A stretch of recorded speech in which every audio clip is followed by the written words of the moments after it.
kita bersatu.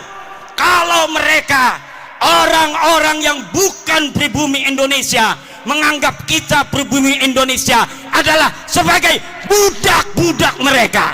Diam saudara. Diam saudara. Diam saudara.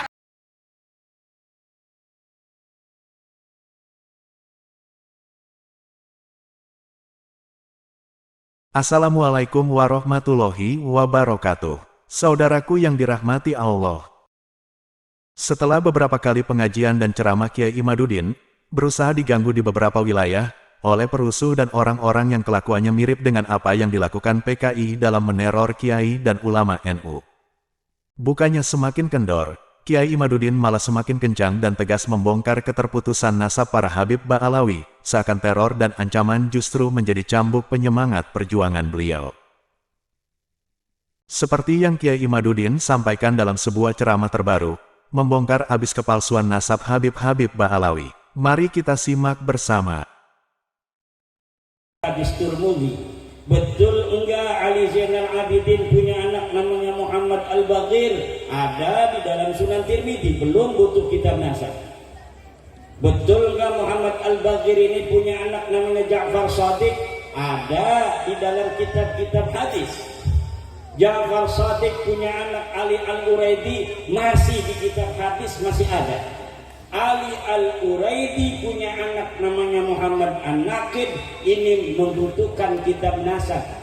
Kita lihat Ali Al-Uraidi ini tahun berapa dia hidup. Oh, ini dia hidup abad ketiga, maka harus dicari kitab-kitab nasab yang ditulis pada abad ketiga.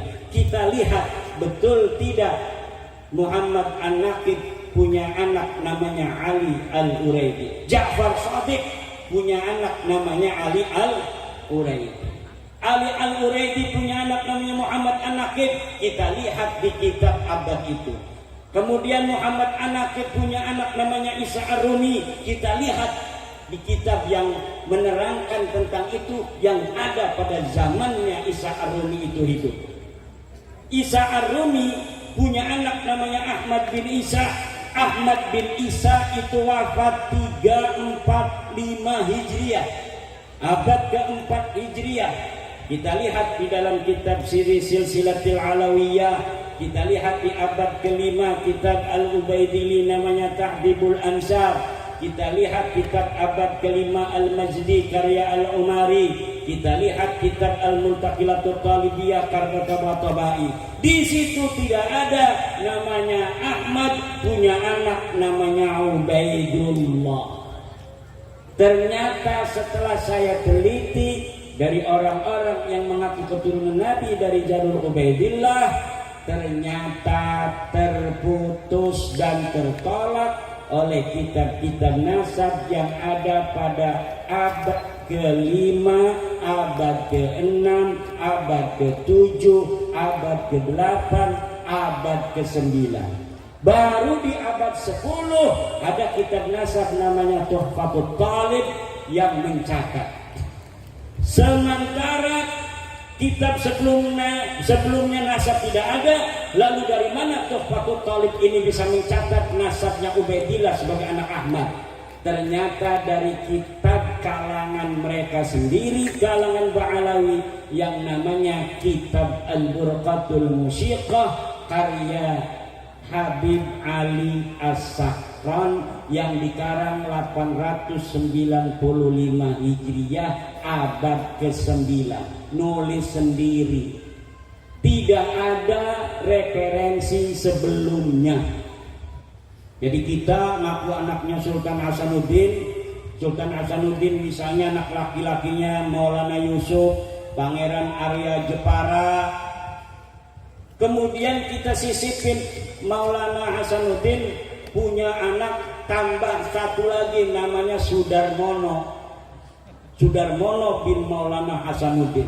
Maulana Hasanuddinnya adanya di abad 16, pengakuannya di 2023. Hari ini orang banyak yang gak percaya, tapi dia bikin suatu kitab, nanti 500 tahun lagi kitabnya ditemukan orang. Ketika kitab ini 500 tahun lagi ditemukan orang, maka kitab ini jadi manuskrip, dianggap bahwa kitab ini benar. Tetapi orang yang mau meneliti tidaklah cukup dia dengan satu kitab, dia akan periksa kitab-kitab sebelumnya.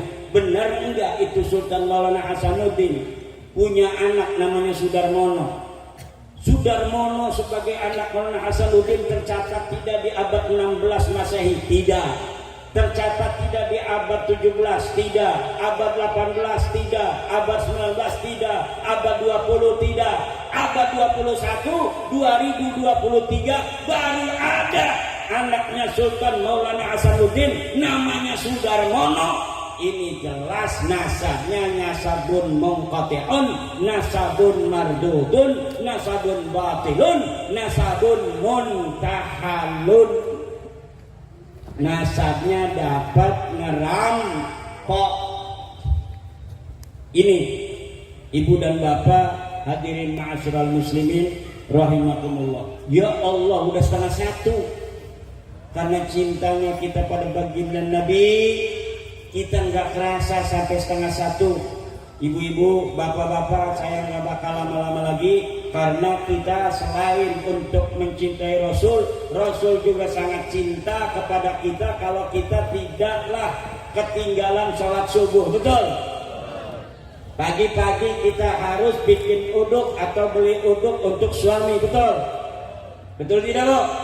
Jangan-jangan nggak pernah bikin uduk untuk suaminya. Harus mulai besok ibu-ibu bikin uduk untuk suaminya, amin. Ibu-ibu nyiapin lontong, nyiapin kopi, nyiapin rokok buat suami. Lihat suami rokoknya apa, kalau lah masih sebatang langsung beliin, jangan sampai habis duluan, amin. Itu begitu saja syarat kita sebagai perempuan untuk bisa menjadi raja nanti di dalam surga. Bu, ibu-ibu ini nantinya jadi ratu kayak Ibu Iriana Jokowi. Pak Jokowi itu jadi raja Indonesia itu hanya 270 juta jiwa, tapi istrinya begitu mulia, dihormati, mau kemana-mana digelar karpet merah sampai pesawat, betul tidak?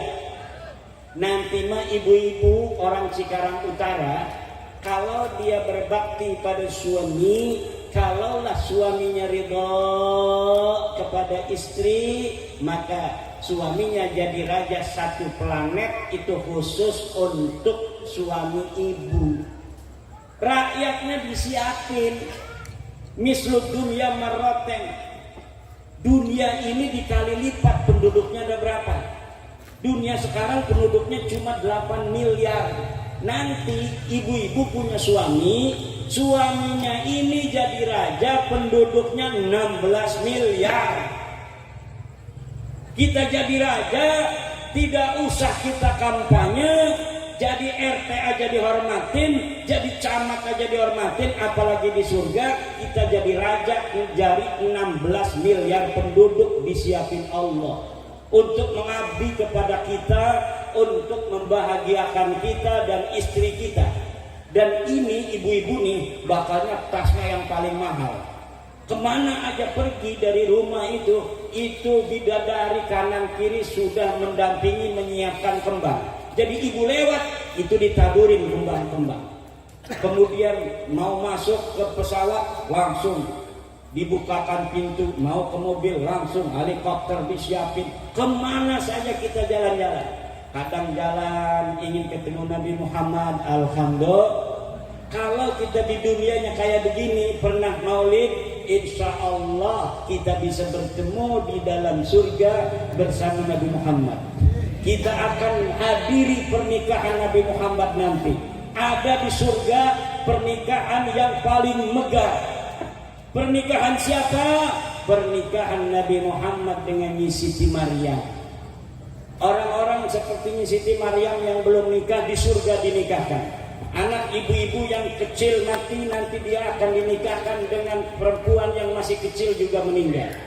Anak ibu-ibu yang masih perawan mati di dunia ini jangan disedihi, wih belum kawin dia udah mati. Nanti di surga dia akan dinikahkan dengan perempuan-perempuan perawan yang juga mati waktu di dunia dan jumlahnya pas.